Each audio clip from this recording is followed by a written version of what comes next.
Because when we talk about Smith-Njigba, you're looking at kind of not a ton of size, 6 feet, 196, not terrible. Explosiveness stuff, 35-inch vert, that's passable, but it's not like freakish, like a some of the other guys. And when you look at average depth of target, not really huge there. And I also like this idea. He was not the top receiver on his own team when he was in college, right? There were guys like Garrett Wilson, rookie of the year last year, Chris Olave, who was also, I think, very good last season. They were playing above him. In 2021, when he did play, he was 18th in college football in yards per catch after the catch. So when you look at him, you said you think of him more as a slot guy. What kind of traits sort of were there / not there for you to sort of think that way? Yeah, look, I think he can move outside, of course, but in the NFL, his ideal spot is inside slot. And an inside slot guy versus an outside guy, of course, inside is the ability, let's talk about his positives to be an inside guy, to be adept, to be able to move along and be so comfortable through the middle, running routes through the middle. He has a very good ability to separate and run routes. He's a very disciplined route runner, of course. In my mind, I think that's what really separates his ability. He's not the smoker on the outside. Let's just call it the way it is. When you're watching him, I believe with a scout's eye, with a really discerning eye, you realize that there's not that extra burst that you'll see on some of the greats in the past, right? Keep him inside, have him coming across, catching the ball, avoiding. He's got a really good feel that way. Again, back to having very good body control as an athlete, I think is very beneficial. Excellent awareness inside. I'd love to see him really thrive in the inside. I think that's where it's going to be, of course. Yeah, and you see guys make Hall of Fame careers out of being better inside players. Chris Carter, Antonio Brown, guys like that, who are really, really good at that. There's a good question here from Sean Donahoe. How much do you value programs who have consistently produced pro talent? OSU has had a stable, and Brian Hartline is considered an elite wide receiver coach. I mean, I've seen that a lot. Ohio.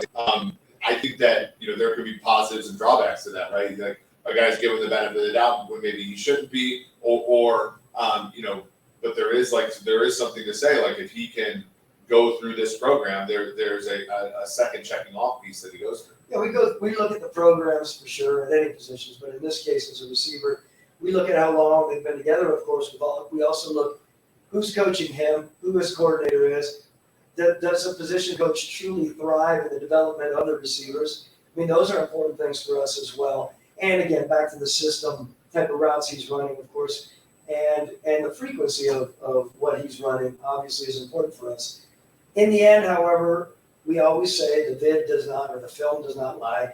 And I think with a guy like this, you realize that he is a very effective football player and will continue to be so. Yeah, for sure. And there's such an aspect of making sure that that you don't just helmet scout or whatever that is. You go through and you didn't want to compare Justin Fields to Dwayne Haskins to C.J. Stroud. They're different players, and in many cases, oftentimes they're playing different-ish schemes than before. So I think that the market right now, if you're looking betting market both, but also a lot of the mocks, like he is going the first wide receiver. I'd be interested to see where he goes. I think a lot of people I talk to think he's going to go in the top 10, but a lot of the mocks don't have him going that far. And we do see, Thomas, wide receivers you oftentimes go later than we think, right? You think Jefferson, Judy, and Lamb all went kind of past 15 in that one draft. All three are great. I think teams are still just a little weary when they see that a guy's kind of not that complete package the way that AJ Green and Julio were in your draft. And even if they're wrong, like they were wrong on Jefferson, but like you kind of can't blame them because Jefferson only played 2 snaps on the outside of the formation his whole time at LSU. And what's going to be, the issue that's going to drop them down? I didn't hear exactly what you said. What's the projection? So it's about so right now we don't have betting market data on where they're going to go. So that's always a little bit sharper than mock draft data. But 14 is where Smith-Njigba's average draft position is per grinding the mocks. Okay. So that's kind of middle of round 1.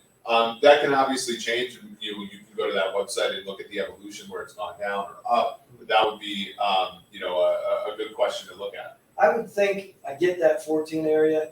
I would think most, and we do this often as general managers in the league, you look and you're like, okay, ideally this guy's a 25 to 32 guy. and then we move up another 5 picks, or we move into the teams. If there's a team that needs a receiver, of course, to go between this guy, of course, and to go between Quentin Johnston, when you think about JSN and Johnston, that's going to be a situation that teams are going to dig in to try to decide what they really need for their system, right?